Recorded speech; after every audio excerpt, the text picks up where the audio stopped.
Hare Krishna, ISKCON Chennai welcomes you to another session of Srimad Bhagavatam. Today we are going to talk about Vritrasura. Before that, we will chant the prayers together. Om Namo Bhagavate Vasudevaya. Om Namo Bhagavate Vasudevaya. Om Namo Bhagavate Vasudevaya. Narayanam Namaskritya Naram Chaiva Narotamam Devim Saraswatim Vyasam Tato Jaya Mudirayet Nashtaprayeshva Bhadreshu Nityam Bhagavata Sevaya Bhagwati उत्तम श्लोके भक्तिर्भवति नैष्टकी कृष्णाय वासुदेवाय देवकी नंदनाय च नंदगोपकुमाराय गोविंदाय नमो नमः।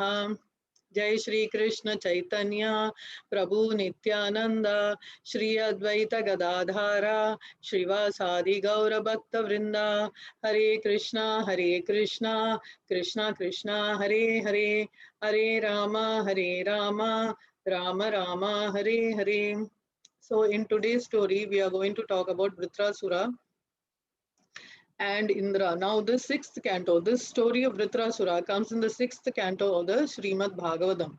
Srimad Bhagavatam talks about the Lord giving protection to his devotees even when they make mistakes. Like now, we saw the story of Ajamila, where he makes some mistakes and God protects him.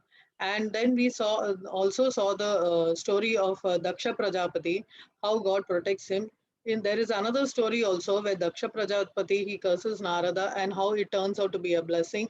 And now we also will be seeing the story of Indra and Vritrasura. So the Lord he protects his devotees even when they make mistakes because he is so merciful. In the Bhagavad Gita, in the ninth chapter, 31 shloka, the Lord says, Kaunteya Pratijanhi Name Bhakta Pranashyati. O son of Kunti, declare it boldly that my devotee never perishes. So the Lord, he always protects his devotees.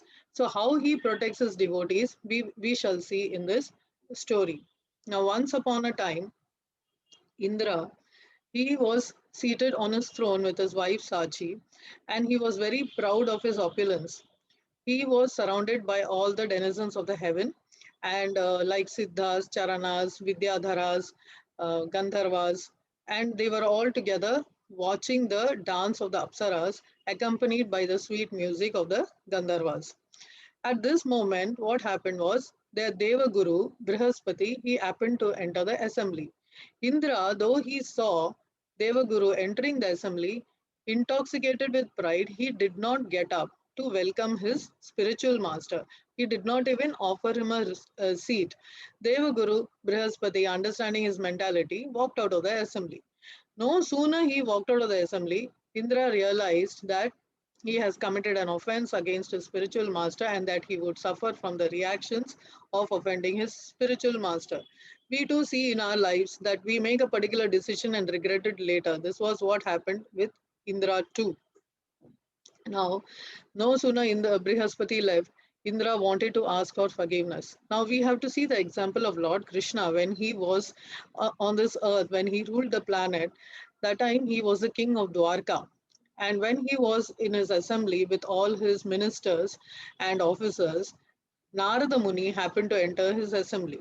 No sooner Narada Muni entered his assembly, Lord Krishna and all his associates, they all stood up and they gave a warm welcome to Narada Muni and offered all the respects due to a Brahmana. Now, Lord Krishna knew that Narada Muni is an exalted devotee, and Narada Muni also knew that Lord Krishna is the supreme personality of Godhead, but still they were playing this role to set an example to the entire world, like how etiquette, how a Brahmana or a spiritual master has to be received. Now, Narada was an exalted brahmachari, a Brahmana, and also a Vaishnava. So, Krishna, he followed the religious etiquette of giving respect to Narada. Though he himself is the supreme lord, he was playing the role of the king of Dwarka.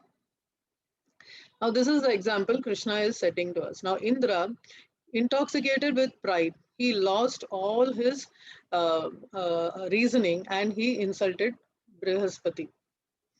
Now, Understanding the reactions of Guru Aparadha, he immediately went running searching for his spiritual master. But Brihaspati, he immediately made himself invisible. Indra and his companions, they searched every place and they could not find Brihaspati, and Indra lost his peace of mind. Now the Asuras, who understood that Indra was bereft of protection of Brihaspati, immediately they attacked Indra and the demigods under the instructions of their spiritual master Shukracharya, and they were defeated. Now, mangled and injured, they all came running to Lord Brahma and they reported to him the entire thing. Lord Brahma addressed them. He said, "Oh, dear celestial beings, you are also mad with pride of possessing so much of opulences that you had the impudence of insulting your spiritual master Brihaspati, who is an exalted Brahmana. Because of that, now you are suffering the reactions of whatever you have done. Now, this mistake was also done by the Asuras when they refused to listen to the spiritual master Shukracharya, and you repeatedly defeated them. Have you forgotten that? So now they are sincerely following the instructions of Shukracharya and they have become very strong, and now you have become weak. So I advise you to go and meet Vishwarupa, who is the son of Twashta. He is a very exalted Brahmana. He has performed severe austerities. All of you go and request him to be your spiritual master. So, Indra and the companions, they all go to Vishwarupa and request him to become their spiritual master. So, what we learn from this is when you insult a spiritual master, you have to suffer the consequences. Why? Because the spiritual master is a representative of the Supreme Lord. So when you satisfy the Supreme Lord, when you satisfy the spiritual master, it is understood that the Supreme Lord is satisfied with you. And it is only through the spiritual master that the mercy flows from the Supreme Lord to you. So without the grace of spiritual master, one cannot make any advancement in spiritual progress.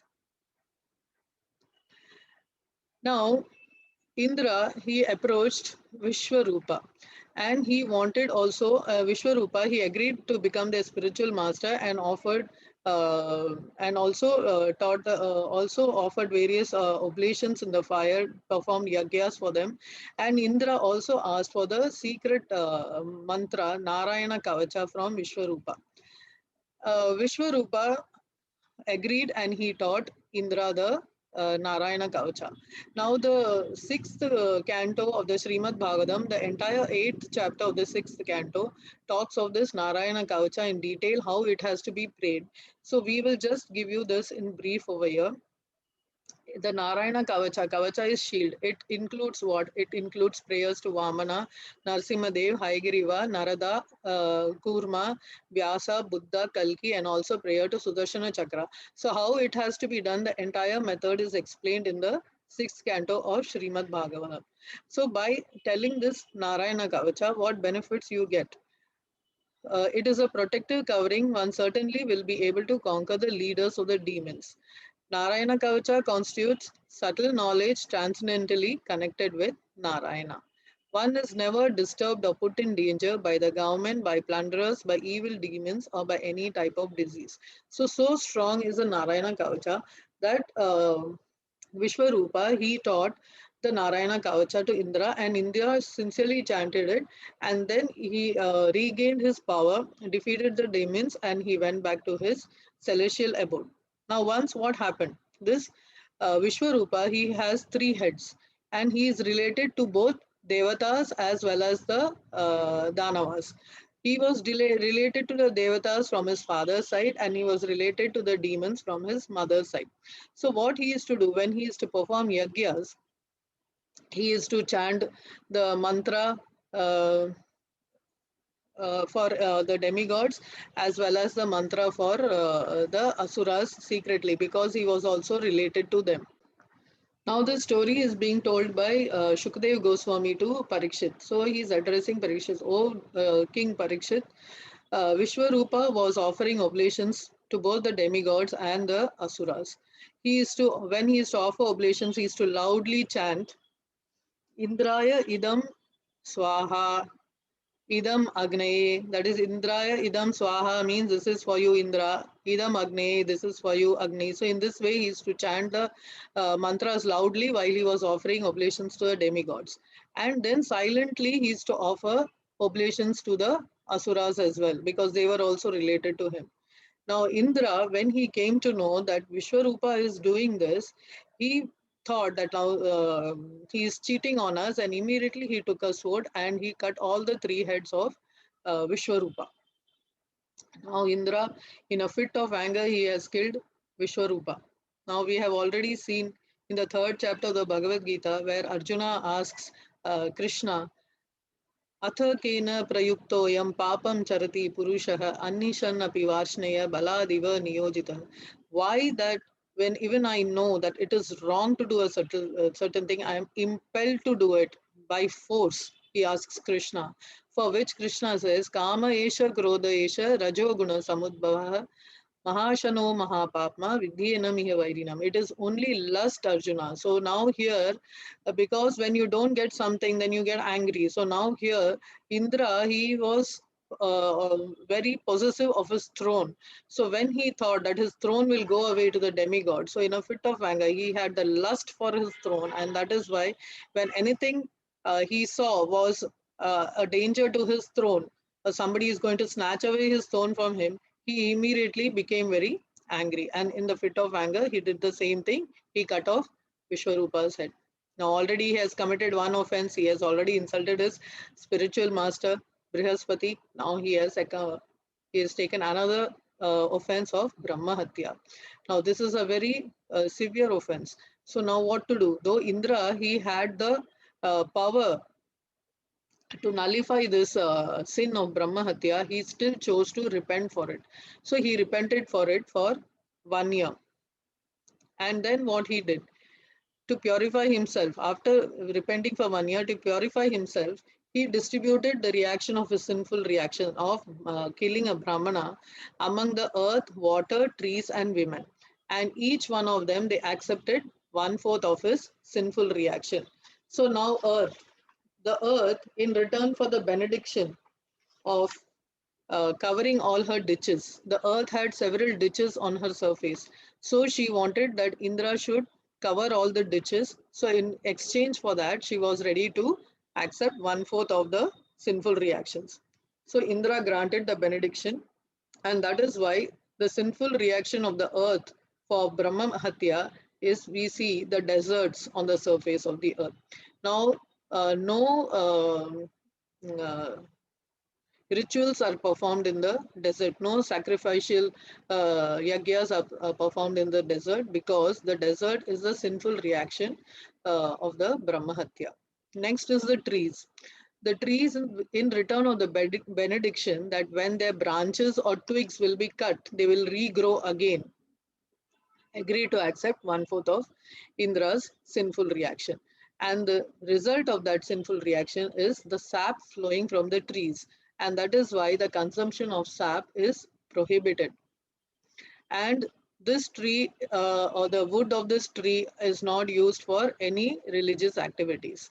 So, this is the sinful reaction of the trees, accepting the Brahmahatya reaction from Indra.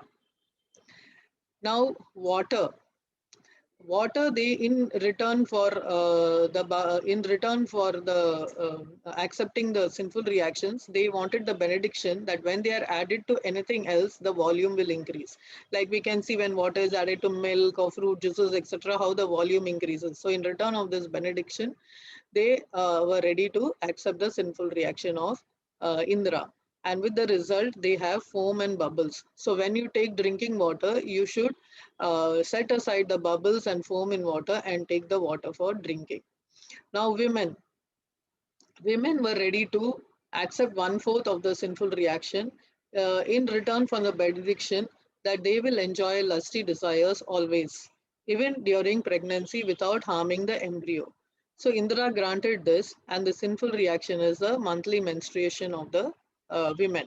And that is why women are prohibited from participating in all religious activities, going to the temples, or even serving Vaishnavas, because Vaishnavas, they are representatives of the Supreme Lord. So during this period, all this is prohibited. Though they can chant the Maha Mantra in their mind, but they are not supposed to physically participate in the activities in the religious performances. Now, today, if you talk about this to the present day women, they will not agree. They are not ready to accept the Vedic injunction. Maybe because of so much of distortion of facts and the way the women were treated. They was locked in a particular room, not coming outside, not given proper food. The facts got so distorted that they were treated like untouchables. So that's why now many women are rebelling. But we must understand that in the days of yore, there was a lot of hard work, lot of physical labor involved by the women, like drawing water from the well, grinding rice on the stone pestle, lot of heavy physical labor. So during the menstrual cycle, they are actually losing lot of strength and a lot of blood. So they need to rest a lot. And if they continue to do this work, they will be exhausted of all their strength, and their life also will be short-lived. And in future, even their body will manifest certain symptoms which they will not be able to work. So this one, we must understand this from a practical point of view and a medical point of view, that you are losing lot of energy during this period. So it is a must that you rest during this period. But now in today's day and age, women are all going out for the jobs and traveling such a lot that they don't have rest on these days.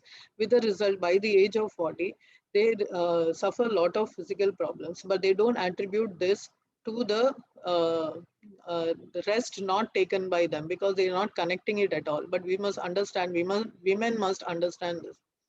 Also, when they are menstruating, there is a lot of blood, and the animals, they can sense the blood in the woman's body, so they are prone to be attacked. Like those days, you had animals freely roaming around, because there were forests all around and animals were freely roaming around. So there is possibility of the women being attacked, and that is why they were asked to stay at home. In fact, practically, there was a few years back when circuses were still going on, there was this lady who always, she had an act of putting her head into the mouth of the lion. But one particular day, and every time she used to put her head in the mouth of the lion, and the lion used to never attack her. But one particular day, when she put her head into the mouth of the lion killed her. So why? They wanted to find out why such a thing happened when she was so, she was training the lion and she was close to the lion. What happened? So on that day, then they found out that she was menstruating on that day, and the lion could smell the blood. With a result, it killed. So this is what we should understand. See, Vedic things, they have told us certain things, but now practically what we should understand from this, and follow the principles, like at least you take adequate rest during those days without going out anywhere. When you have to go for a job, there is no other alternative, but otherwise you must take rest. So the reason why women are menstruating is because they accepted the sinful reaction of Indra.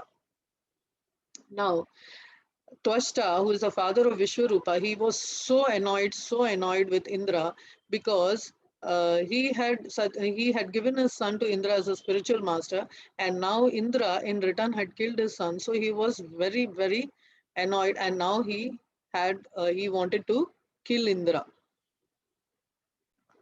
He started to perform a sacrifice called Anvaharya to beget a son who will kill Indra, and he was chanting the Vedic mantras. Now, there is a particular thing of the Vedic mantras, you should be able to chant it correctly. If the pronunciation slightly differs, then the meaning of the mantra changes. And this was what happened with Twasta.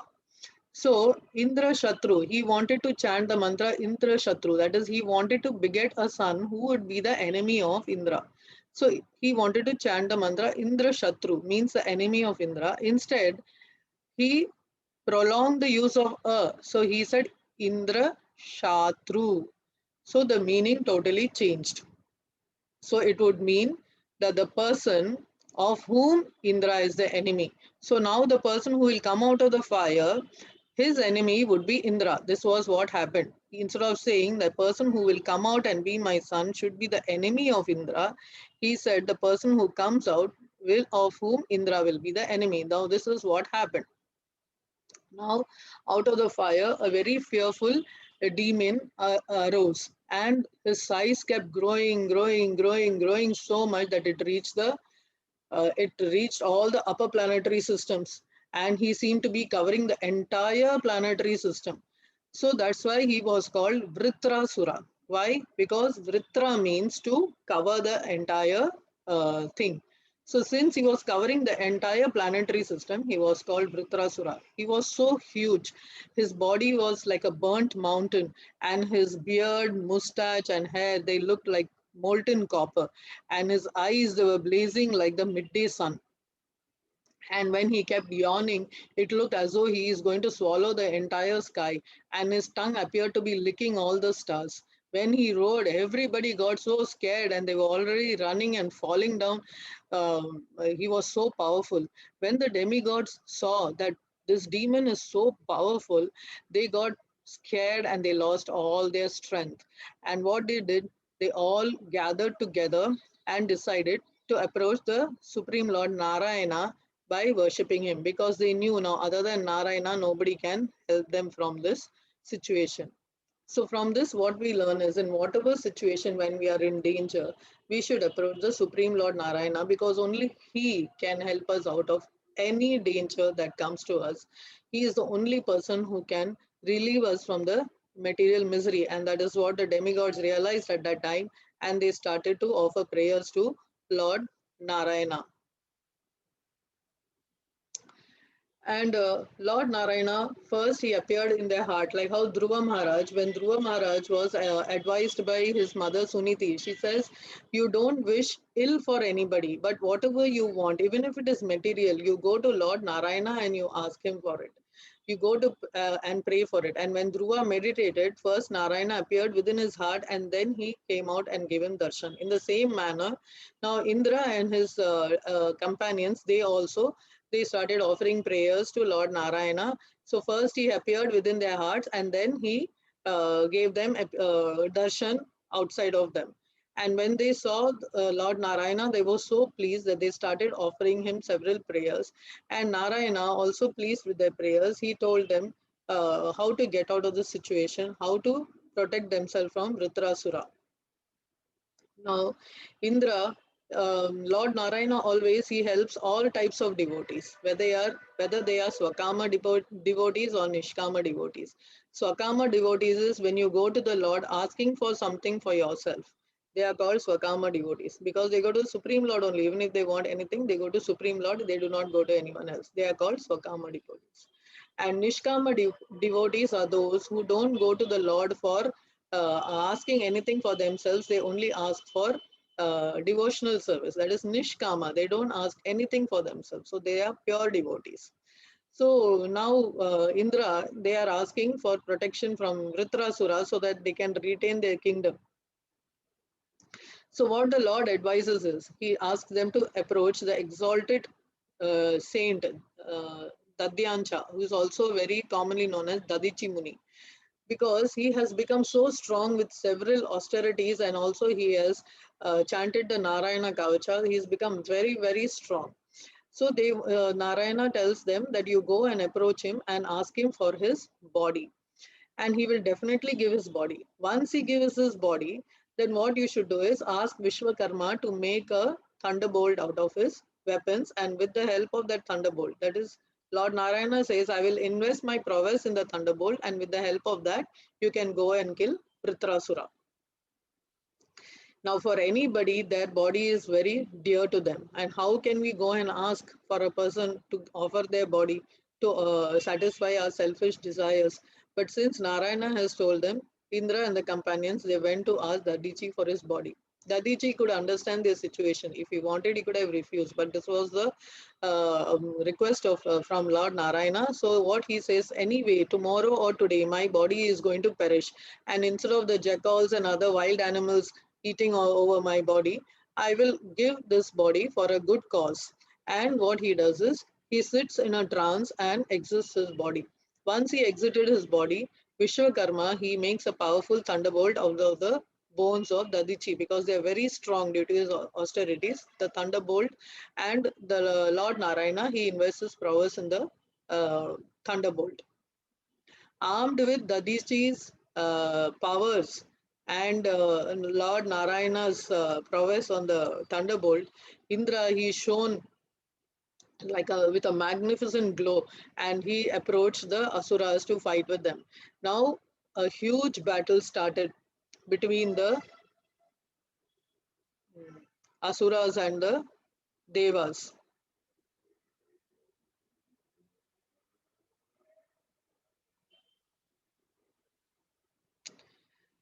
This was in the beginning of Treta Yoga.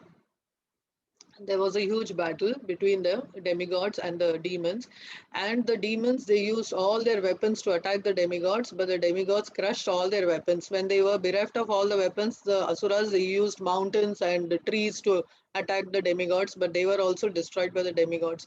When the demons saw that the demigods are winning, they started fleeing in fear.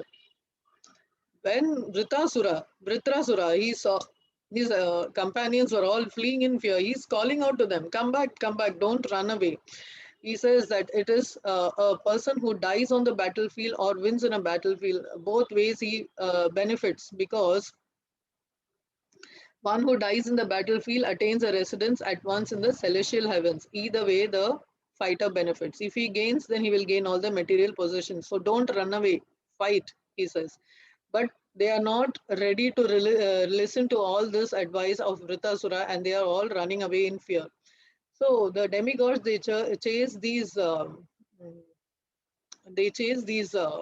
asuras, and they start to attack him. When Vritasura saw this, he got very angry and he shouted at the demigods, and he said that they are already fleeing in fear, they are cowards, and you are chasing them from behind and trying to kill them from behind. What kind of heroism is this? Indra, if you are really a hero, then you face me. I am ready to fight with you all alone. All of you face me. Don't attack the warriors who are running away from the field from behind. This is not some sort of heroism. So when Indra heard this, he was really surprised, because a demoniac person does not talk like that. They are always in the opposite. They never think in terms of justice or whatever. And he could understand that Vritrasura, though he was in the body of an asura, he was actually a devotee. So now Indra, he was hesitating to attack Vritrasura, but Vritrasura was encouraging Indra to attack him again and again. So what Indra did, he threw his club at Vritrasura. Vritrasura easily caught the club, and with his left hand he just gave a blow to the elephant Airavata, which fell 14 yards behind along with Indra on its back. And now the Airavata, the elephant, was injured very badly and was vomiting blood. Indra, now Vritrasura, though he was an Asura, he waited. He was following the rules of a war. He waited for Indra and Airavata to stand up again. He did not want to attack a person who is not ready for fight. So he was waiting. Choosing that time, what Indra did was he stood up, and his hands, always the nectar flows from his hands. So he passed his hands over Airavata's head, and immediately Airavata, he regained his energy, and he was cured of all his injuries. So now he was ready to attack um, Vritrasura. Now Vritrasura, he's encouraging him. He's saying, "You fight, fight." Like this, it looked as though Vritrasura, he wanted to end the war and he wanted to be killed. So he's asking Indra to attack him, and he is assuring Indra that you don't doubt the weapon which you have in your hand, because this thunderbolt will definitely kill me, because it has the power of Lord Narayana. So why don't you attack? But still Indra is hesitating. At that time, he threw his trident at Indra. Indra immediately he attacks the trident with his thunderbolt, and with the result, what happens? He destroys the trident as well as the right arm of Vritrasura. But still, Vritrasura, he continued to attack, and he tells him that don't be morose. He says, "Don't be morose. See, look, I am injured, but still I am not morose because I know I have to fight you. Till the end of my life, I have to fight you, no matter what situation I am. All my companions have run away and seen what situation I am. I am bleeding and everything, but still I am not upset that I am injured or bleeding. So why are you morose? You continue with the fight.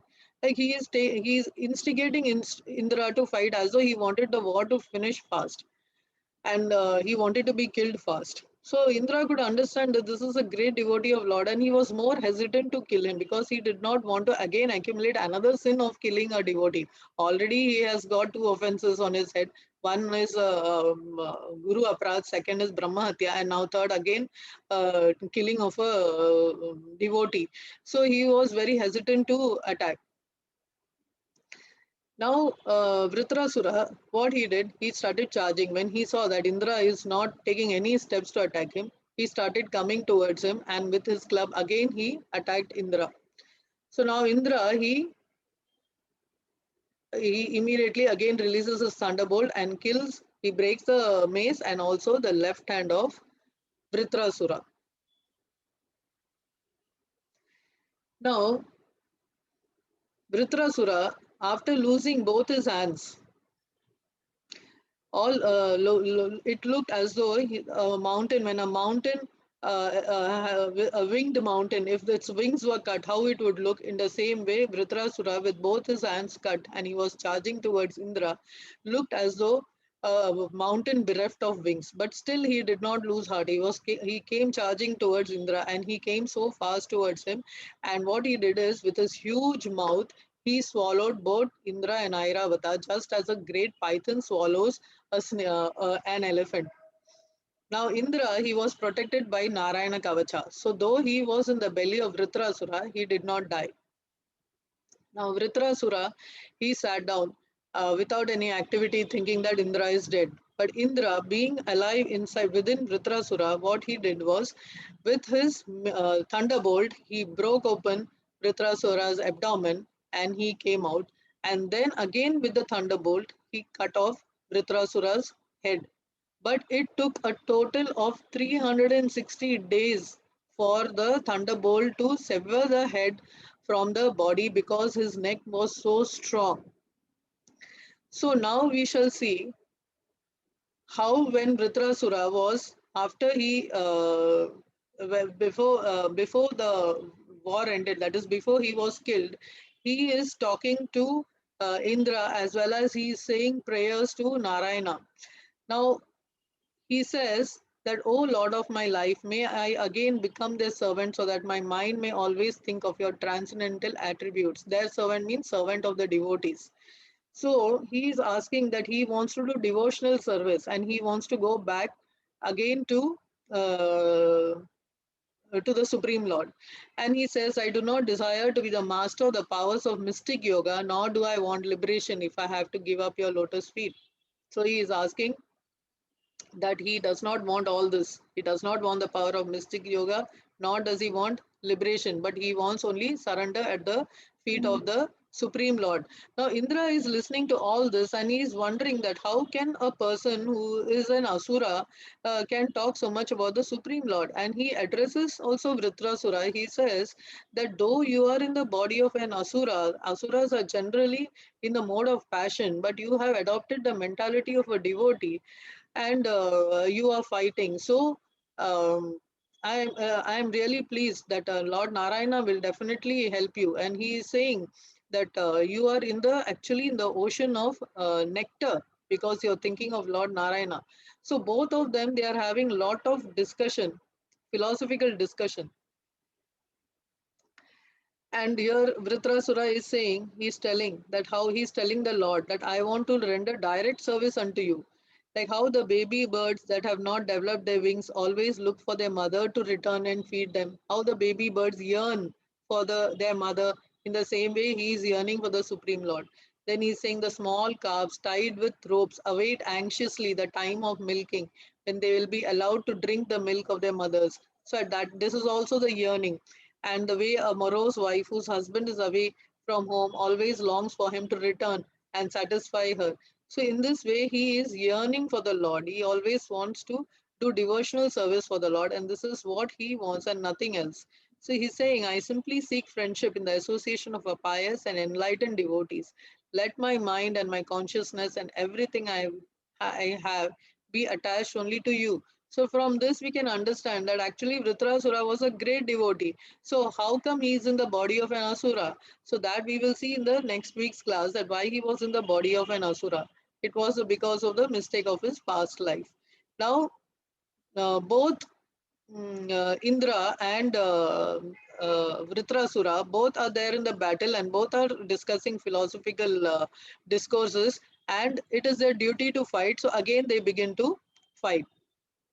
When Vritrasura attacks, his thunderbolt falls, and then again Vritrasura waits for Indra to pick up the thunderbolt, and he keeps assuring that you should have the faith in the thunderbolt because Lord Narayana has invested powers. So do not hesitate to lift and kill me with that. I will definitely be killed with your thunderbolt.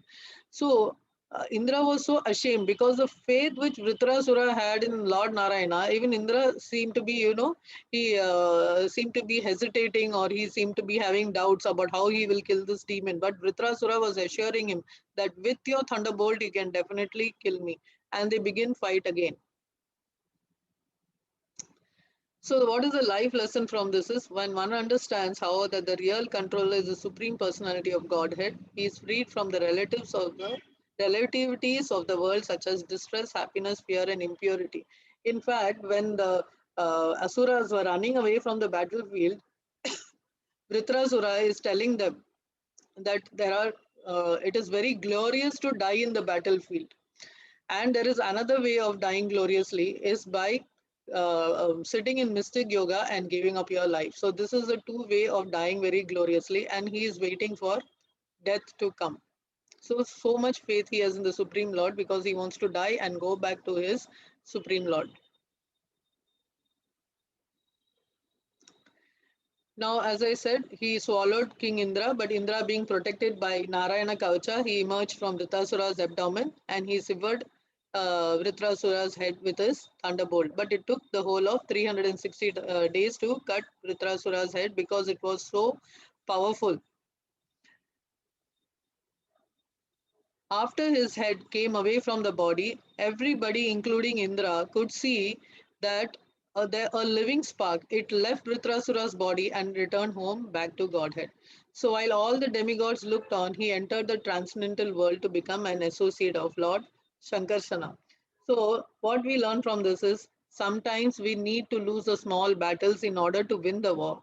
Here, Vritrasura won the battle losing the war, but Indra won the war losing the battle. So now what do we understand from here? What we understand is, Vritrasura, he must have lost the battle with Indra. Okay, but he attained the supreme abode. So actually, he won the war. He attained the supreme destination. And Indra, though he won the battle, he actually lost. That we will see in the further slides, because he has to again suffer the reactions of killing a Vaishnava and a Brahmana. Vritrasura was a Brahmana because he was Twasta's son, who was a Brahmana. So he was also a Brahmana and he was also a Vaishnava. So now he has another offense in his head. Now, when there are so many offenses, these are all obstacles for spiritual advancement. Now we saw in the beginning, like Lord, he protects, he says his devotee never perishes. So Vritrasura, he was a devotee in his previous life, but because of a certain mistake, now he had to take the body of an asura. But how the Lord protected him? We say the Lord protects, Lord protects. So we may understand, we may think that the Lord has to protect our physical body, but it is not so. It's not like that. The Lord knows how a devotee has to be protected. Now Vritrasura, he always wanted that he should do devotional service to the Lord, and he wanted to be at the Supreme Lord's feet. That was his only desire.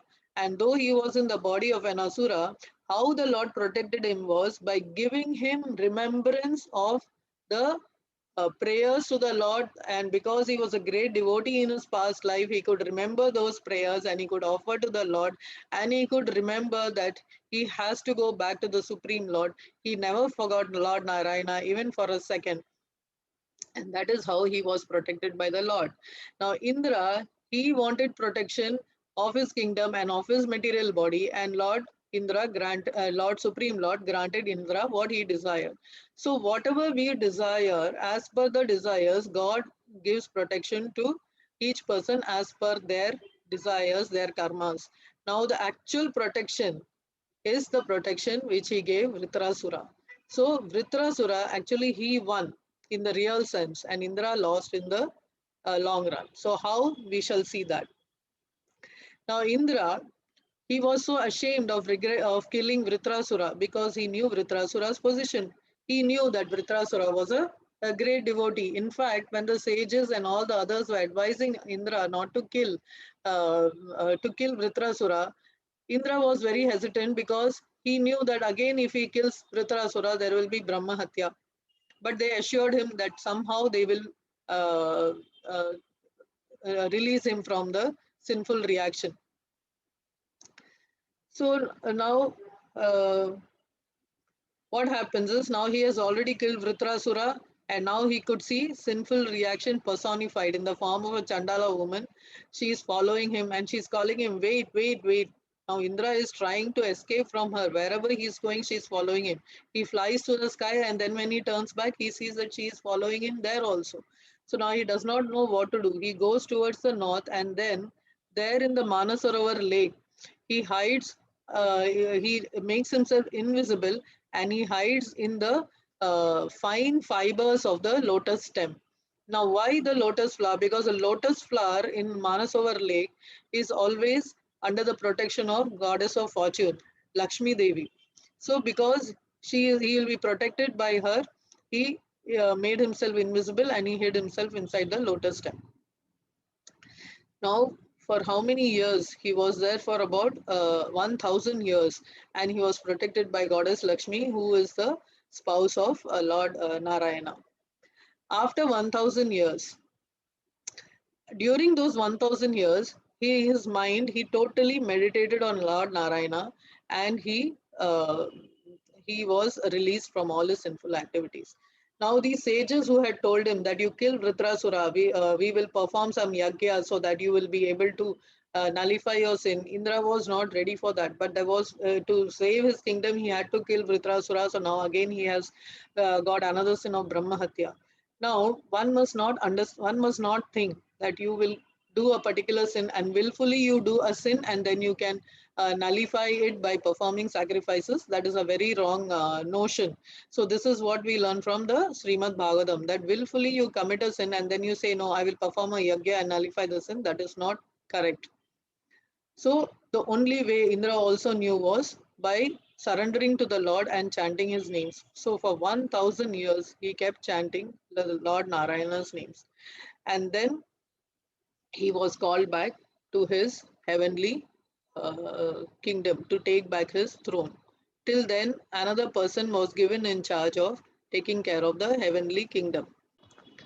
So Shukadev Goswami was narrating the story to Parikshit, and he was saying that when Vritrasura died, everybody except Indra was unhappy. So Parikshit Maharaj asks, why was Indra unhappy?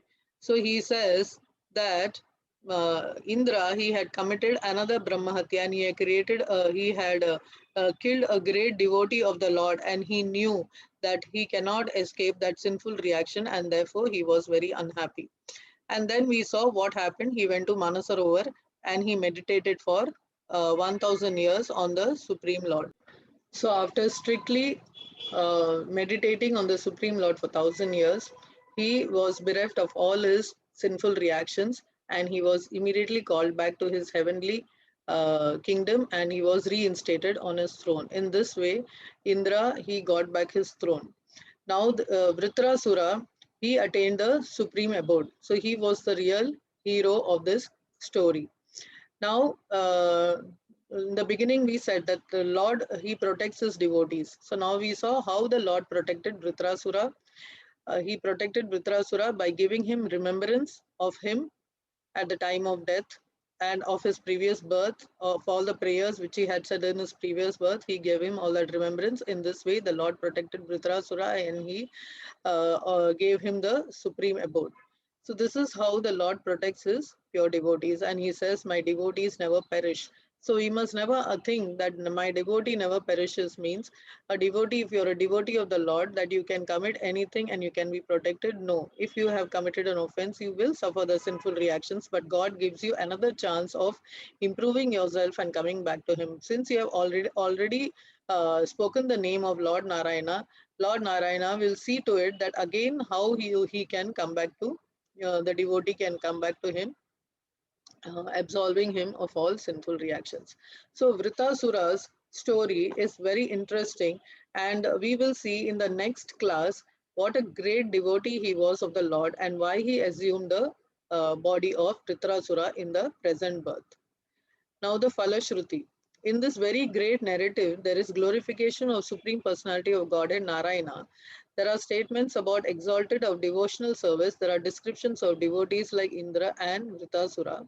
By hearing them, one will become expert in the activities of the senses. One's opulence will increase and his reputation will become widespread. One will conquer all his enemies and the duration of his life will increase.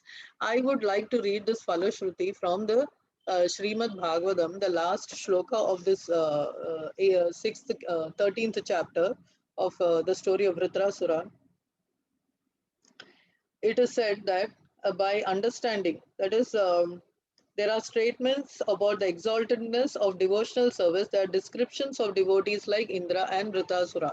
Now, there are in this canto, if you see, Indra is also a devotee and Vritrasura is also a devotee, but there is a degree of there is a difference in the degree of their devotion. Indra's devotion is uh, with some intention to get some benefit, whereas Vritrasura's is bereft of any benefit. He wants only the devotional service of the Lord. So both are devotees, but both have different degrees of devotion. So this canto it talks about Indra and Vritrasura, and there are statement about King Indra's release from sinful life and about his victory in fighting the demons. How he comes out of the sinful life. By understanding this incident, one is relieved of all sinful reaction. Therefore, the learned are always advised to read this narration because in this material life, knowingly or unknowingly, we always commit some sins. So, that is why we are advised to read this narration. If one does so, one will become expert in the activities of the senses, his opulence will increase, and his reputation will become widespread. One will be relieved of all sinful reaction. Now, this is more important. Will be relieved. Others are all material benefits which you get. But what is important is one will be relieved of all sinful reactions. He will conquer all his enemies, and the duration of his life also will increase. Because this narration is auspicious in all respects, learned scholars regularly hear and repeat it on every festival days. So that is why on festival days you see there are some festival days where where Vaman Avatar is also narrated, and this is narrated so you will be absolved of all the sinful reactions, because once you are purified then there will be progress in spiritual service. So it is very important to absolve oneself of all sinful reaction, and the simple way of it is by chanting the Mahamantra, reading the Bhagavad Gita and the Srimad Bhagavatam. So this is the number you can contact for the books. And I thank Srila Prabhupada for all his books and his teachings. Hare Krishna.